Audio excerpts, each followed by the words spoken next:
সম্মানিত ভাইরা, আগামীকালকে ওলামা সম্মেলন আছে, একটু ভুলে গেছি হয়তো।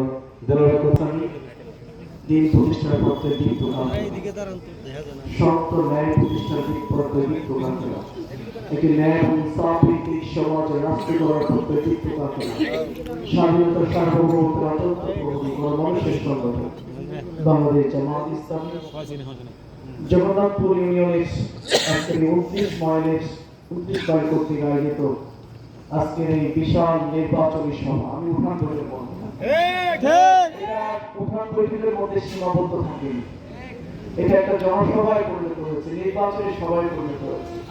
এটা বলছে আজকের এই নির্বাচনী সভার সম্মানিত সভাপতি উপস্থিত আছেন বাংলাদেশ জামাত ইসলামী ঠাকুরগাঁও সদর উপজেলার সম্মানিত আমি বিশিষ্ট আলিমের শিক্ষাবিদ জনাব মাওলানা হাফেজ মিজানুর রহমান, উপস্থিত আছেন বাংলাদেশ জামাত ইসলামী এই জগন্নাথপুর ইউনিয়ন শাখার সম্মানিত আমির শ্রদ্ধাভাজন জনাব আব্দুর রশিদ, বেলুরবাড়ি ইউনিয়ন শাখার সম্মানিত আমির জনাব মাওলানা মিজানুর রহমান, নারগুল ইউনিয়ন শাখার সম্মানিত আমির জনাব তৌহিদুল ইসলাম সহ মঞ্চে সম্মানিত জামাত ইসলামের বিভিন্ন পর্যায়ের নেতৃবৃন্দ, আমার সামনে উপবিষ্ট 19 মাইলের সম্মানিত ভাইয়েরা, আসসালামু আলাইকুম ওয়া রাহমাতুল্লাহি ওয়া বারাকাতুহু।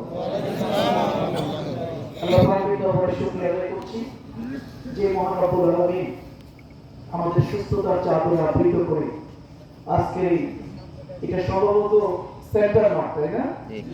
এই সেন্টার মাঠে এসে আমাদেরকে উপস্থিত হয়ে আজকের এই জনসভায় নির্বাচনী সভায় যুক্ত হওয়ার সুযোগ করে দিয়েছেন, সেই মহান মনিবের দরবারে শুকরিয়া আদায় করছি। আলহামদুলিল্লাহ।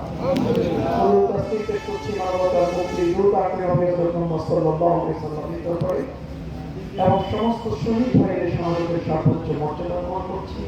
বিশেষভাবে গভীর শ্রদ্ধা করে স্মরণ করছি ওই সকল তরুণ যুবক, কৃষক, শ্রমিক, মজুরদেরকে যাদের ত্যাগ কোরবানি জীবনের বিনিময়ে আমরা ফেস্টিভাল মুক্ত বাংলাদেশ পেয়েছি। 5ই আগস্টের গণঅভ্যুত্থানের মধ্য দিয়ে আজকে উন্মুক্ত পরিবেশে খোলা আকাশের নিচে আজকে আমরা জনসভা করার সুযোগ পেয়েছি। আগামীতে একটি সুন্দর নির্বাচনের স্বপ্ন দেখছি, সরকার গঠনের স্বপ্ন দেখছি, রাজনীতি করার সুযোগ পাচ্ছি। যাদের ত্যাগ কোরবানি এবং জীবনের বিনিময়ে আমরা এই সুন্দর পরিবেশ পেলাম। আজকে রাতে হয়তো সুন্দর পরিবেশে শান্তিতে ঘুমাতে পারছি, কিন্তু বিগত 16 বছর আমরা ঘুমাতে পেরেছি না। রাত কেটেছে হলো জঙ্গলে, বাগানের মধ্যে, আর দিন কেটেছে হলো বাজারে করে এদিক করে দোকানে আমরা কেটেছি, তাই না?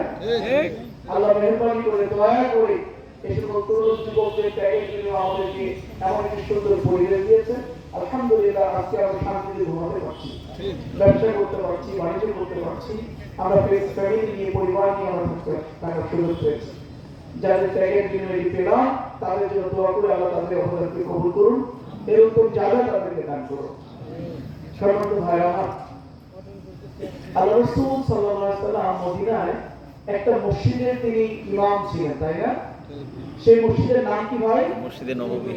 মসজিদে নববী। এই মসজিদে কি শুধুমাত্র 5 ওয়াক্ত নামাজ আদায় হতো নাকি অন্য কিছু হতো ভাই? আর কি কি হতো বলতে পারেন?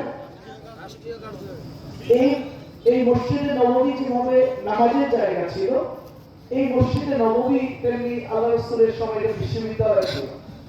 এখানে সারা বিশ্ব থেকে তার উম্মত আল্লাহ রাসূলের উম্মত আসতেন, তাদেরকে প্রশিক্ষণ দিয়ে এখানে প্রশিক্ষণ দিয়ে এই বিশ্ববিদ্যালয়ের প্রশিক্ষণ দিয়ে আবার বিভিন্ন প্রান্তে তাদেরকে ছড়িয়ে দিতেন। তার মানে একটা বিশ্ববিদ্যালয় ছিল, তাই না? আল্লাহ রাসূল যে মদিনা নামক যে একটা ইসলামী রাষ্ট্র পরিচালনা করেছিলেন, এই রাষ্ট্রের সংসদ ভবন কোনটা ছিল ভাই? রাষ্ট্রভবন কোনটা ছিল? প্রধানমন্ত্রী ভবন কোনটা ছিল? মসজিদে নববী ছিল, তাই না? তৎকালীন সময়ে যত সমস্যা হতো ওই যুগে মক্কা, মদিনায়, পাড়ায়, মহল্লায়, গ্রামের মধ্যে যে সমস্যাগুলো আল্লাহ রাসূলের কাছে আসতেন, আল্লাহ রাসূলের কাছে কোথায় এই সমস্যাগুলো উপস্থাপন করতেন ভাই? মসজিদে নববীতে। আল্লাহ রাসূল এখান থেকে সেই সকল সমস্যার সমাধান দিতেন না? আপনারা জানেন সেই সময় মুতা কত যুদ্ধ সংঘটিত হয়েছে, তাই না? এই যুদ্ধের পরিকল্পনা রাসূল কোন জায়গা থেকে নিয়েছিলেন ভাই? মসজিদে নববীতে, তাই না? আর রাসূলের যে অস্ত্র ছিল, এই অস্ত্রের ভান্ডার কোথায় ছিল ভাই? তাহলে আল্লাহ রাসূলের সময় এই মসজিদ যদি হয় নামাজের জায়গা, এই মসজিদ যদি হয় বিশ্ববিদ্যালয়ে পড়াশোনার জায়গা, এই মসজিদ যদি হয় হলো সমস্ত সমস্যার সমাধানের জায়গা, এই মসজিদ যদি হয় হলো প্রশিক্ষণের জায়গা, এই মসজিদ যদি হয় হলো যুদ্ধের প্রস্তুতির জায়গা, অস্ত্রাগার, তাহলে এই মসজিদে কোরআনে তালিম করা যাবে না ভাই? দার্সুল কোরআন দেওয়া যাবে না? হাদিস আলোচনা করা যাবে না? কোরআন সুন্নাহ আলোচনা করা যাবে না ভাই? তাহলে বাধা কেন? আমি মনে করি যারা এই কোরআনের প্রোগ্রামে বাধা দিবে তারা কোরআনের শত্রু, ইসলামের শত্রু। দীর্ঘ 16 বছর এই শত্রুরা আমাদেরকে কোরআন রাখতে দেয়নি, আমাদের ভাষাতে কোরআন রাখতে দেয়নি, মসজিদে কোরআন তেলাওয়াত করতে দেয়নি, দারসুল কোরআন করতে দেয়নি। মসজিদের ইমামদেরকে তারা এমন বাধ্যকতা করেছিল, তারা যতটুকু বলতে দিল ততটুকুই বলতে হবে।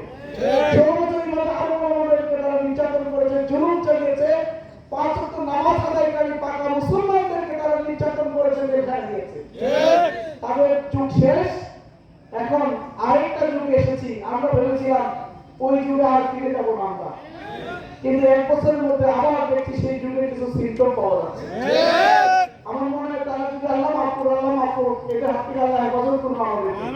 এরা যদি ক্ষমতায় যেতে পারে, আওয়ামী লীগের চাইতে ওরা ভয়ঙ্কর হবে। আশ্চর্য ব্যাপার, কোরআনের দার্সুলে হতে দেবে না। এই কোন ধরনের কথা ভাই? বা আপনাদের যদি যোগ্যতা থাকে, কোরআনের দাস দেওয়ার যোগ্যতা থাকে, করেন না ভাই? আপনারা দাস দেন। আপনাদের যদি যোগ্যতা থাকে, ইমামতির জায়গাটা গ্রহণ করেন না ভাই? ওই পাবনায় বিএনপির এক নেতা বলছিল যে ওনার এলাকায় নাকি জামাতের কাউকে ইমামতির দায়িত্ব দেবে না। ইমামের লোকজন যদি ইমামতির দায়িত্ব গ্রহণ না করে, তাহলে আজকের এই জুমার নামাজে আপনি ইমামতি করবেন। আসেন ভাই, পারছিল? চুপ হয়ে গেছে, স্বাভাবিক হয়ে গেছে। এখন যারা আমাদেরকে বাধা দিচ্ছেন তাদেরকে বলবো, ভাই আপনাদের যোগ্যতা থেকে কোরআনের দাস আপনি দেন মসজিদের ভিতরে। আপনার যোগ্যতা থেকে মসজিদের খুতবা দেন আপনি, আমাদের কোনো আপত্তি থাকবে না, আমরা বাধা দেব না। কিন্তু আপনাদের সেই যোগ্যতা না থাকলে, যাদের যোগ্যতা আছে তাদেরকে বাধা দিতে আসবেন না। শত্রু হয়ে যাবে, ইসলামের শত্রু হয়ে যাবে। 16 বছর পরে ইসলামের শত্রুদেরকে কিভাবে বাংলাদেশ থেকে তাড়িয়ে দিয়েছে দেশের মুসলমানরা, আগামী দিনে আপনাদেরকেও তাড়ানোর ব্যবস্থা করবে ইনশাআল্লাহ। সুতরাং সময়টা একটু সাবধান হয়ে যান ভাই, এই ধরনের কাজ করেন না। আমার পোস্টার শিখতেছেন কেন ভাই? আমার ফেস্টুন শিখতেছেন কেন ভাই? আমার প্রোগ্রামে আসার ক্ষেত্রে বাধা দিচ্ছেন কেন ভাই? আশপাশে নাকি দাঁড়িয়ে থাকে, দেখে কে আসে, আমাদের আসছে লোকজনকে, তাহলে এত বড় লোক কেমনি আসবে না? তাহলে তাদের কথা আর কোনো আসর হচ্ছে না। এইগুলো থেকে পাগল হয়ে গেছে এখন, যে কোনো জোয়ার থেকে এতটাই পাগল হয়ে গেছে, এখন কি করবে ভেবে পাচ্ছে না। পোস্টার শিখতেছে, লিফলেট শিখতেছে। আমি মনে করি পোস্টার ছিঁড়ে আর লিফলেট ছিঁড়ে আর ফেস্টুন ছিঁড়ে দেওয়ারকে মানুষের মন থেকে বোঝানো যাবে না। দেওয়ার তার কথা দিয়ে, তার কাজ দিয়ে মানুষের মনে স্থান করে নিয়েছে, এটা কখনো মোছানো যাবে না। যত কথা দেবেন তত বেশি শক্তি নিয়ে আমরা সামনের দিকে অগ্রসর হব। আজকে আমরা দীর্ঘ 1 বছর ধরে লক্ষ্য করছি, 5ই আগস্ট সংগঠিত হয়েছিলই হলো সংস্কারের জন্য। এই সরকার ক্ষমতায় এসেছিল 3টা কাজ নিয়ে। তার সংস্কার করবে, সংস্কারের মধ্য দিয়ে একটা সুন্দর নির্বাচন উপহার দিবে, আর পাশাপাশি তারা বিচার করবে। 16 বছরের যারা অত্যাচার নির্যাতন করেছে তাদের বিচার করবে। এই সরকারের শুরু থেকেই আমাদের দেশের যে একটা বড় রাজনৈতিক সংগঠন বিএনপি, তারা এই সংস্কার কাজে বাধা দিয়েছে। তারা প্রথমে থেকে বলেছে না, কোনো সংস্কার আমরা চাই না, আগে নির্বাচন দেন, নির্বাচনের পরে তারা মনে করবে। তারা আমাদের ওই গ্রামে আমরা